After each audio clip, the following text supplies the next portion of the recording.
দেশের অন্যতম textile hub নারায়ণগঞ্জের ২৫০০ উপজেলার ধূপতারার অন্যতম পুরোধা বস্ত্রশিল্প উদ্যোক্তা পরিবার খান পরিবারের সদস্যরাই প্রতিষ্ঠা করেছেন এই ফ্যাক্টরি। এটির ভিত্তিপ্রস্তর স্থাপিত হয় ২০১৬ সালে এবং ফ্যাক্টরিটি পরিপূর্ণভাবে কাজ আরম্ভ করে ২০১৯ সালের শুরুর দিকে। ফ্যাক্টরিটির নাম Mithila textile industries limited. US green building council for leadership in energy and environmental design বা লিড কর্তৃক সার্টিফাইড সর্বশ্রেষ্ঠ গ্রিন স্ট্যাটাস প্লাটিনাম গ্রিন ক্যাটাগরিতে ওভেন ফেব্রিক ডাইংয়ে এই ফ্যাক্টরিটি সারা বিশ্বে এখন পর্যন্ত প্রথম এবং একমাত্র, এবং সব ক্যাটাগরির শিল্প প্রতিষ্ঠানের মধ্যে এটি বিশ্বের পঞ্চম শ্রেষ্ঠ গ্রিন ফ্যাক্টরিও বটে। মিথিলার ভিতর এবং বাইরের চারপাশও আক্ষরিক অর্থেই প্রমাণ করে কতটা পরিবেশ বান্ধব এই প্লাটিনাম গ্রিন ফ্যাক্টরিটি। ন্যাচারাল সেটব্যাকের জন্য প্রেমিসে ৫০% বেশি উন্মুক্ত জায়গা, পর্যাপ্ত গাছগাছালি, সুপেয় পানির পরিচ্ছন্ন জলাধার, দিগন্ত প্রসারিত শস্য শ্যামল চাষের জমি, সবুজ প্রান্তর, পশু পাখি, জীববৈচিত্র্যের চমৎকার সহাবস্থান। এক কথায় পারিপার্শ্বিক পরিবেশে ফ্যাক্টরিটির অনুকূল প্রভাব ছাড়া কোনো বিরূপ বা প্রতিকূল প্রভাব চোখে পড়ে না। এলাকায় এই কারখানাজনিত কোনো দূষণ নেই। অথচ সারা বিশ্বের শিল্পোন্নয়নের ইতিহাসে একটি নির্মোহ বাস্তবতা হলো পরিবেশ দূষণের ক্ষেত্রে টেক্সটাইল ডাইং সেক্টর অন্যতম প্রধান একটি সেক্টর। আর তাই এই সেক্টরকে পরিবেশ দূষণের ক্ষেত্রে রেড ক্যাটাগরি বা সর্বোচ্চ বিপজ্জনক শ্রেণীতেই বিবেচনা করা হয়। কিন্তু বিশ্বব্যাপী প্রচলিত এই ধারণার বিপরীতে মিথিলা বাংলাদেশের পক্ষে দুর্দান্তভাবে প্রমাণ করেছে আমরাও পারি অসাধ্য সাধন করতে, এবং তা পারি সবার আগেই। তবে গ্রিন ফ্যাক্টরি বলতে কেবল তার পরিবেশ এবং বাহ্যিক চেহারাটাই সবুজ হওয়া নয়, গ্রিন বলতে বোঝায় আরও বিজনেস ফ্রম গার্মেন্টস সেক্টর।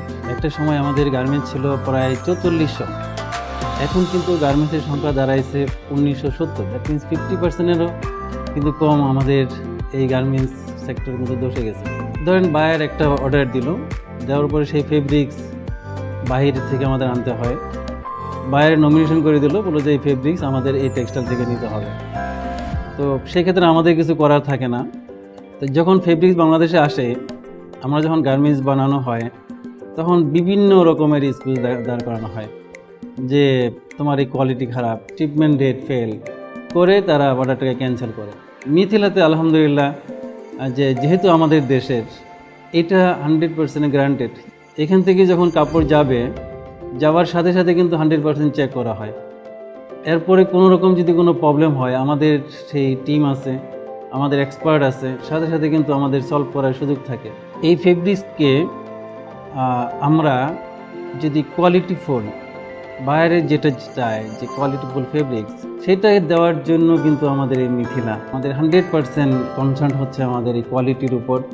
আমরা চেষ্টা করি আধুনিক যে সমস্ত ফেব্রিক্স, অত্যাধুনিক যেগুলো বাংলাদেশে করা সম্ভব হয়নি, আমরা চেষ্টা করছি সেইগুলো করার জন্য। আমাদের এই লেটেস্ট টেকনোলজি, আমাদের এই লেটেস্ট মেশিনারিজ, আমাদের এই এনভায়রনমেন্ট বলেন, আমাদের এই গ্রিন ফ্যাক্টরি, পরিবেশের কোনো ক্ষতি না করে আমরা চেষ্টা করছি এই প্রতিষ্ঠানটা করার জন্য। এটা আপনি জানেন যে আমরা প্লাটিনাম সার্টিফিকেট পেয়েছি আলহামদুলিল্লাহ। সো আমার বিশ্বাস এই মিথিলা থেকে বাংলাদেশকে একটু হলেও রিপ্রেজেন্ট করবে। যে আমাদেরকে বললেন প্রতিষ্ঠানের পরিচালক মাহবুব খান হিমেল। আমাদের এই ফ্যাক্টরি প্রেমিসেসের ছাদের উপরে আছি। আপনারা একটু দেখেন যে চতুর্পাশটা কত গ্রিন। এখানে আমাদের যে উদ্দেশ্যটা ছিল যে পরিবেশের যেন কোনো রকম ব্যাড ইম্প্যাক্ট না আসে, ওটাকে রেখে আমাদের কাজ করা। তো সেইটার প্রেক্ষাপটে আপনারা নেচারটা একটু দেখলেই অনুভব করতে পারবেন আসলে এখানে আমরা কতটা পরিবেশ বান্ধব, কী মানে ট্রাই করেছি এবং কী জন্য আমরা ওয়ার্ল্ডের সেরা লিড প্লাটিনাম সার্টিফাইড ফ্যাক্টরি হয়েছি। লিড কিন্তু এমনি সার্টিফিকেট দেয় না। এখান থেকে আমরা এই ফ্যাক্টরি প্রেমিসেসে যেটা করেছি, একদম জায়গা সিলেকশন করা থেকে শুরু করে construction work and complete production পর্যন্ত প্রত্যেকটা স্টেপে আমাদের স্পেশাল নজর ছিল এবং সেই জায়গাগুলোকে আমরা ওইরকমভাবেই গড়ে তুলেছি যেটা তাদের রিকোয়ারমেন্ট ছিল। কোনো দুর্গন্ধ নেই, পাখির কত সুন্দর ডাক, বাতাস, আসলে আমরা এইভাবেই ট্রাই করেছি। আমরা ফ্লোরের ভিতরটাও এরকমের ওয়ার্কারদেরকে কাজের পরিবেশ দেওয়ার চেষ্টা করেছি তাদের যে একটা রিক্রিয়েশন, মনের ভিতর যে একটা আনন্দ নিয়ে কাজ করতে পারে, ওই পরিবেশটা দেওয়ার চেষ্টা করেছি। কারখানার ভিতরের পরিবেশটি একটু সরেজমিন ব্যাখ্যা করে তিনি বলেন, এই যে বিশাল প্রোডাকশন ফ্লোরটি দেখছেন, এখানে সম্পূর্ণ দিনের আলোতে আমরা প্রোডাকশন করছি, যেখানে কোনো বৈদ্যুতিক লাইটের প্রয়োজন পড়ে না। শেডের উপরে স্কাইলাইট ব্যবহার করেছি। এই স্কাইলাইট ব্যবহারের মাধ্যমে আমরা সম্পূর্ণ দিনের আলোতে কাজ করতে পারছি।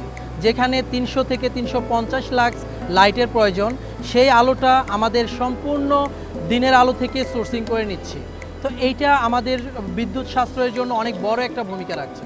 এখানে আমরা দেখতে পাচ্ছেন যে কত সুন্দর নিট অ্যান্ড ক্লিন একটা পরিবেশ।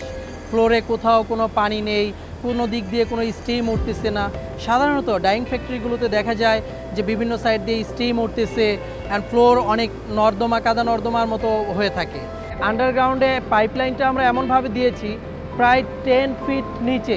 ওই জায়গায় আমরা এমনভাবে পাইপলাইনটা করেছি যে লাইন দিয়ে পানি যাচ্ছে ঠিকই ইটিপিতে চলে যাচ্ছে, যার মাধ্যমে কোনো দিক থেকে আপনি এক ফুটা স্টিম দেখতে পাবেন না যে স্টিম উঠতেছে। কত বিশাল স্পেস নিয়ে আমরা এই ফ্যাক্টরিটা করেছি, যেখানে শ্রমিকরা খুব স্বাচ্ছন্দ্য বোধে তাদের হাঁটা চলাচল এবং আমার গাড়ি আনা নেওয়া কোনো দিক থেকে কোনো রকমের প্রবলেম হচ্ছে না। আরেকটা জিনিস দেখবেন, সম্পূর্ণ ফ্লোরটিকে মার্বেল করা হয়েছে। মার্বেল ফ্লোর থাকার কারণে এই ফ্লোরেও কিন্তু হিট কনজিউম করে। টেক্সটাইল ডাইং ইন্ডাস্ট্রিতে যেখানে টেম্পারেচার হয়ে থাকে 45+ অলওয়েজ, সেখানে আমাদের এখানে টেম্পারেচার অলওয়েজ বিলো 30। আপনারা চতুর্পাশে দেখতেছেন কত ভেন্টিলেশন, ফ্রেশ এয়ার ইন করছে। এই সকল পরিবেশের মাধ্যমে আমরা চেষ্টা করেছি ওয়ার্কারদেরকে এরকম একটা স্বাস্থ্যসম্মত পরিবেশ দেওয়ার, তাদের হেলথ কনসিয়াসটা চিন্তা করে আমরা এই ধরনের একটা পরিবেশ সৃষ্টি করেছি। এটা একটা কন্টিনিউয়াস ডাইং প্রসেস। এখানে একই শেডের ভিতরে সিনজিং থেকে স্টার্ট করে ব্লিচিং, মার্সারাইজ, পিচ, ডাইং, প্রত্যেকটা মেশিন কমপ্লিটলি ইন্সপেকশন পর্যন্ত একই শেডের ভিতরে আমরা এখানে সেট আপ করেছি, যেখানে আপনারা দেখতে পারবেন পরিবেশটা কত সুন্দর। তারপর কোথাও কোনো রকমের পরিবেশ দূষণ হয় এমন কোনো কিছুই এখানে পাবেন না। Quality, compliance and environment, Mithila is a complete